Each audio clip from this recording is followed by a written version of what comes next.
Hey everybody, welcome back to Out Reptiles. My name is Garrett Hartle, and we're actually going to kick off an entire series with me and some of my friends, all explaining why we think our favorite reptile is the best reptile. Welcome to Super Dwarfs versus the world. Super Dwarf or Super Dwarves?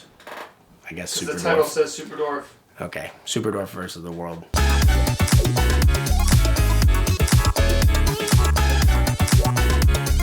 So what we're gonna do is actually go through with me and rate my favorite reptile, the Super Dwarf, according to these 10 categories. We're gonna score the animal in each of those 10 categories with a number 1 to 10, add them up at the end, and see what that final score is. In this episode, we're gonna establish the baseline score that a Super Dwarf gets.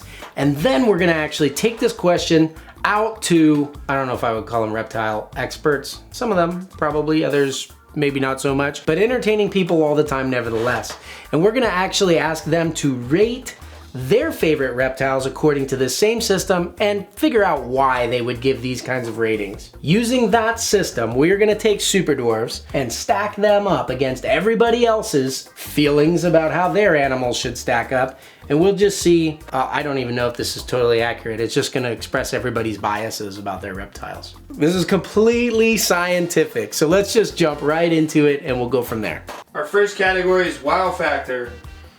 Coolness, impressive aspects. I think that a Super Dwarf is gonna scale pretty high on that. I mean, when you talk about the size of the animal, even though this is a very small animal for a retic, it's a big snake. If you found something like this cruising around your yard, you'd be like, I saw the biggest snake ever.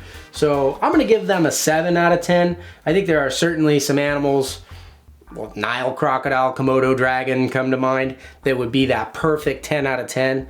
But between the colors, the varieties, the gentleness, there's a wow to it that, you know, when somebody is handling their first snake, you have this gentle, inquisitive animal that's impressive, maybe scary at first, but with so much personality. Yeah, they definitely have a good wow factor to them. I think a 7 out of 10 is gonna be about as high as I can go with that, which I would say is pretty high according to the way I'm thinking about it. Next category, diversity. Lots of options, less options, variety. Ooh, I'm gonna give these guys a perfect 10 out of 10 for diversity. I mean, not only do you have dozens, if not hundreds, of morphs and combos in the reticulated python mainlands that already are or potentially could be bred down into Super Dwarf sizes, like this beautiful cow reticulated python here. But you also have the different localities. There are 7 distinct localities that we have in captivity that you could choose to work from, all within dwarf and Super Dwarf reticulated pythons. And then when you begin to mix the combos into the Super Dwarfs with the intention of selectively breeding down in size, you have an animal where the smallest retics are under 6 feet long and basically the size of a bull snake, all the way right up to the largest snake on the planet. So they're probably the only really captive, like regularly captively propagated reptile I can think of where you can actually pick from a diversity of sizes as well. So I'm giving a solid 10 for diversity. Next category, attainability, price, population, availability. So this is where I think a lot of people score them pretty low because they think every dwarf and Super Dwarf retic is unattainable or very expensive.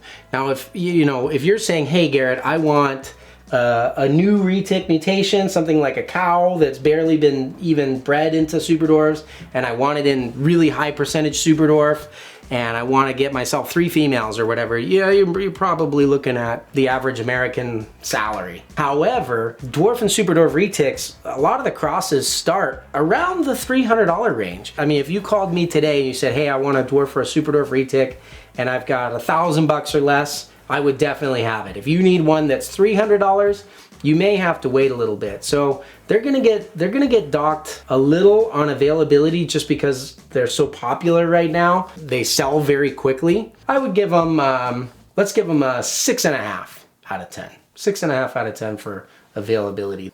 Next category, personality. Oh, the personality category.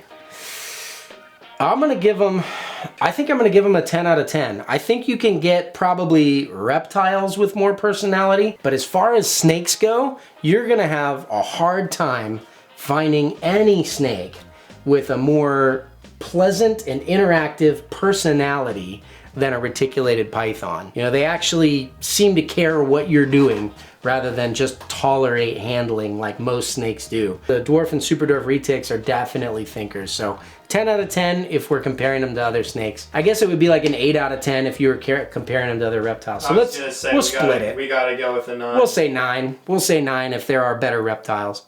But as far as snakes go, they're right at the top. All right, support industries. Is there a large market built up around the species that makes it easier to care for, caging, supplies, etc.? This is a tough one. This is growing. So the smaller in size that a super dwarf is, the easier it is going to be for you to find enclosures. However, even the smallest of super dwarfs probably require an enclosure that's going to be bigger than what you can find at your local, say, Petco or something like that. You're definitely going to have to find a custom ordered cage. You're going to have to find a supplier of feeders because it would be too expensive to run to the pet shop every week. You can't just buy a bag of food like you could for a dog, or say a little bottle like a Crested Gecko. So unfortunately, they're probably going to score a little bit lower here. I'm going to go ahead and give them a 5. 5 out of 10 for industry and market support. Next category is interactivity. Do they want interaction with humans, or are they better left alone? I'm gonna go ahead and give them an 8 out of 10 on this one. They love to interact with people, and not every single time. I mean, what's kind of cool about them is you actually have to put in the time to form a relationship with your animal. A lot of people don't bother. They get an animal, let's say it's a baby and it's a little defensive. Almost every baby reptile is defensive because they think everything's gonna eat them. And they go, oh, I have a defensive retic, and they throw up their hands and walk away. Mine's a dud. This is not a reptile for you. You need an automatically pre-programmed pet. You might want to get something with a lower intelligence level. If you're willing to work with the animal, then once that animal knows that you are a friend and not a threat, they're going to be curious and watching you every time you come in the room. So they're a very, very interactive animal. The size helps a little bit too. It's not so small that it's going to escape into everything, and it's not so big that you're going to be worn out trying to handle it because it's just more muscle and mass than you are. We'll go 9 out of 10 again for interactivity. Yeah. Next category, ease of care.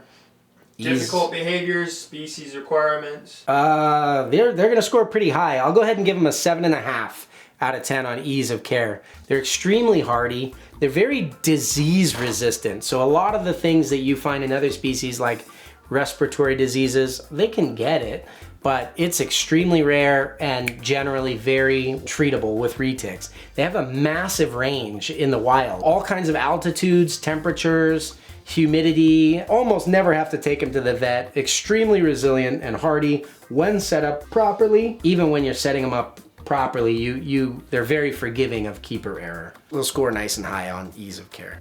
Durability. How hard is it to accidentally kill them? Well, that's pretty tough. I mean, they are a tropical animal. They are a reptile.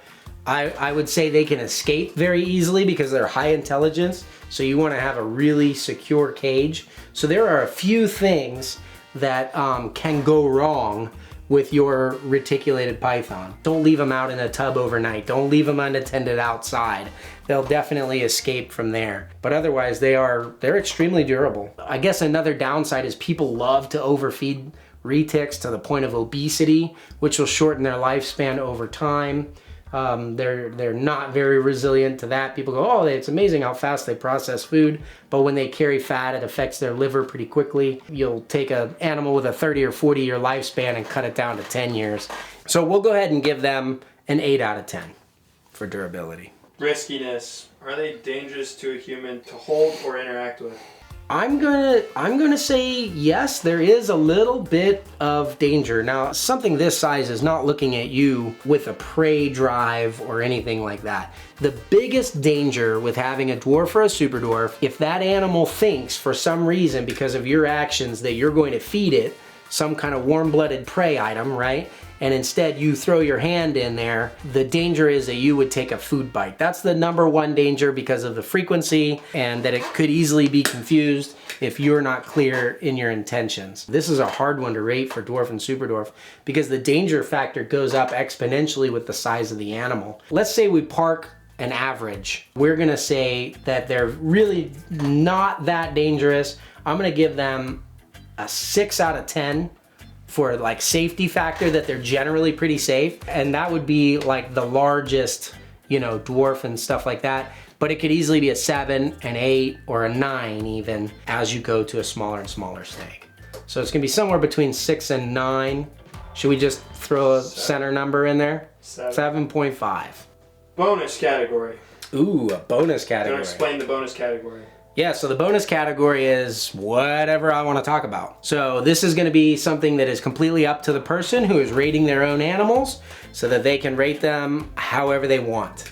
But how about breeding potential? Unfortunately, too many people think this way about all animals, but I don't think it's an inherently evil thing to think about animals. Now, I don't think that every reptile you ever have, you need to breed, not by a long shot. If this is the perfect snake for you and you're like, hey, I want a 9-foot long cow retic, then that's an end game. As soon as there's enough of them available that it's within your price range, you buy it and you're done. You enjoy her forever, and that's it. However, there's such a huge rise in hobbyist breeders. It seems like every 13-year-old with a pair of leopard geckos think that they should breed those animals right now. I think that there's too much of that in the industry. I don't think a 13-year-old shouldn't breed leopard geckos, but that 13-year-old better have a plan for how they're going to find good homes for those babies and breed according to their own market. Super dwarves are continuing to be bred to smaller and smaller sizes. So as they get smaller and smaller, the market gets bigger and bigger.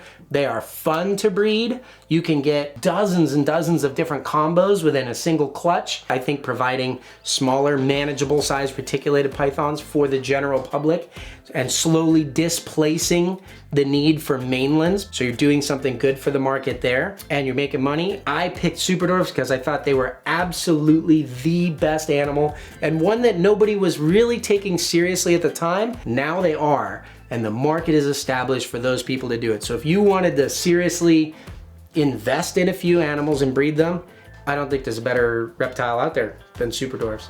Okay, so let's go ahead and add up the score and see how our super dwarfs did.